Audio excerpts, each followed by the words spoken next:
A huge report came out saying, and I know this is crazy, the Brooklyn Nets have drama. Was that sarcasm? No. Was that sarcasm? Yes.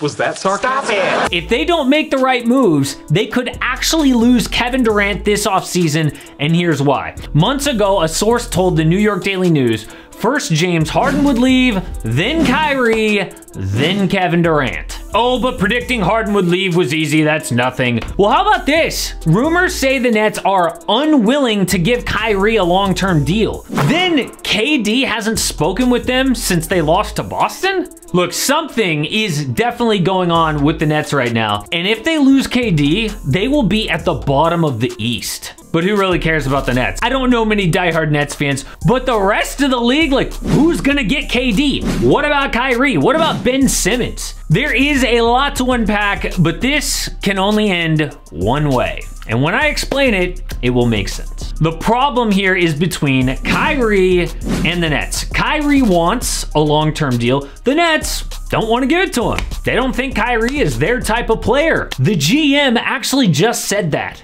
You know, we're looking for guys that want to come in here, be part of something bigger than themselves, play selfless, play team basketball, and be available. Yeah, that is not Kyrie, but maybe it can be. The Nets want Kai to opt into his one-year player option to kind of prove to them that, you know, I do deserve a long-term contract. Kyrie does not want to play under a one-year deal. It is such a gamble for a guy with his injury history to risk that. I mean, if he gets a major injury, are the Nets going to cover the money he loses? No, ask DeMarcus Cousins or Isaiah Thomas. Plus, Kyrie doesn't strike me as a prove myself kind of guy. He's more of a don't tell me what to do kind of guy. So that means we have two sides here and only one can win. And you and I might agree, they would be insane to give Kyrie a max contract. But first, one of the YouTubers that I look up to most is Mr. Beast. He's always innovating. And one thing I saw him do recently, he puts out every video, not just with subtitles, but in different languages. How awesome would it be if I could have AM Balantesto or AM Palacanestro? So I was so pumped to have Babbel sponsor today's video because Babbel teaches real world practical conversations, not just like textbook stuff. So we're talking like travel, business, just regular relationships. They have short 10-minute interactive lessons so you don't get too much at once. Hotel. Scientifically proven tech to get you speaking in just 3 weeks. And there's multiple ways to learn: lessons, podcasts, which I love, games, videos, or live classes with great teachers. Billete. All right, so I need my Spanish speakers to tell me how my pronunciation is. Me encanta the Warriors, pero los Spurs aún son mejor dinastía.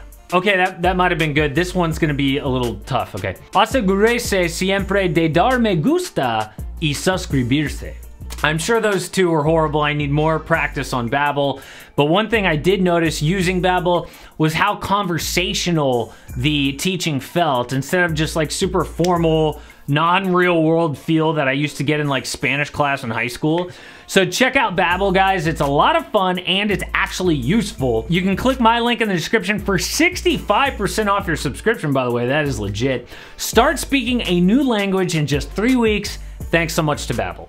I would never give him a long-term contract again. He cannot be trusted. But yeah, that's easy for you to say, Stephen A. Smith, but it doesn't matter what you think. The only thing that matters is who has leverage. And think of leverage like you and a really pretty girl are out on a date at the movies. She wants to see Downton Abbey and you want to see Top Gun, but you also want to hang out after the movie. Which movie do you think you're gonna see?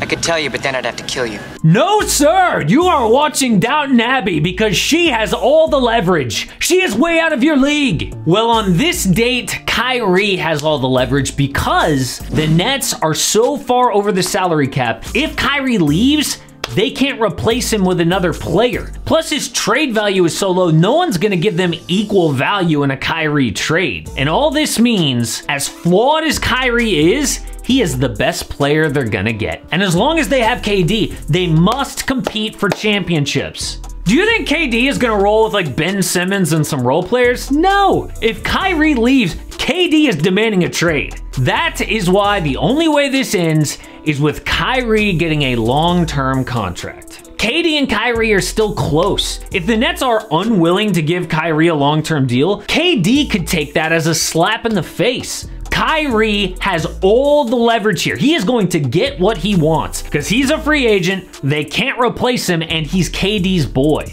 But Kai still has to threaten to leave for all this to matter. So these are the teams with enough potential cap space to steal him. The Pistons, Magic, Pacers, Spurs, and Trailblazers. Not exactly championship contenders, but if any one of them offers more than that $36 million for the 1 year, he could just leave. And there are actual odds out there for who could land Kyrie if he leaves Brooklyn. What's crazy is none of these teams have cap space. They would all have to do a sign and trade. So let's say the Clippers, since they're top of the list, were dumb enough to sign and trade for Kyrie. The Nets get Marcus Morris and Norman Powell.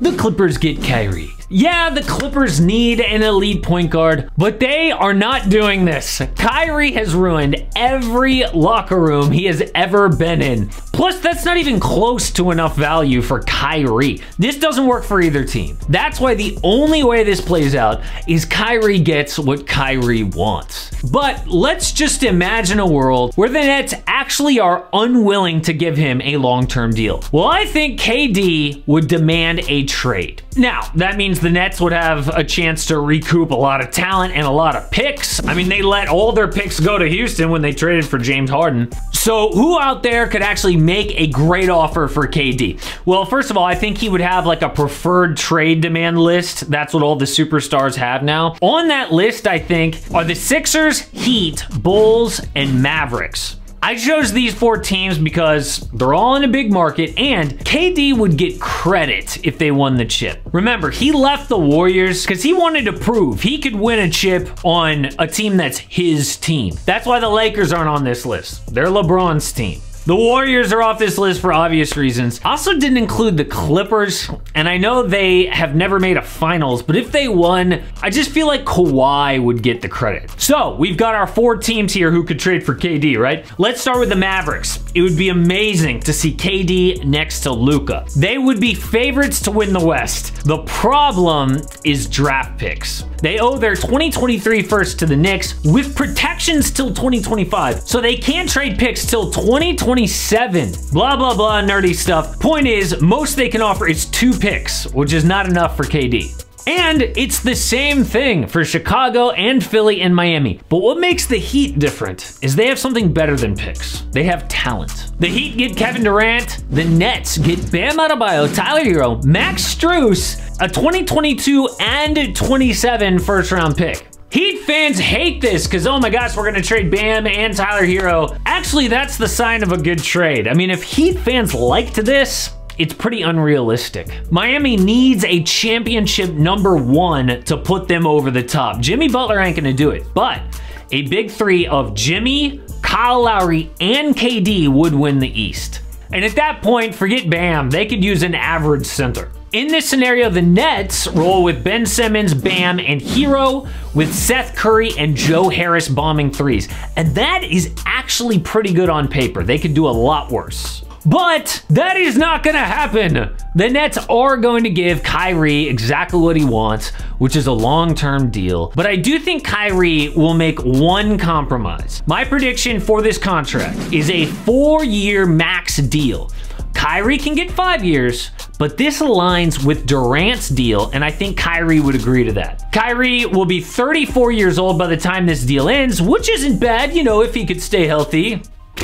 But the best part of all of this is there's a deadline. Yes, we're gonna find out if I'm right about this prediction or I'm just dead wrong. June 29th is when we will know if the Nets have caved under the pressure and signed Kyrie, or if they're gonna blow it up and reshape the whole NBA, sending out their superstars. That's the date that Kyrie has to decide whether he's going to opt in or out of his one-year deal, and by that time we'll know.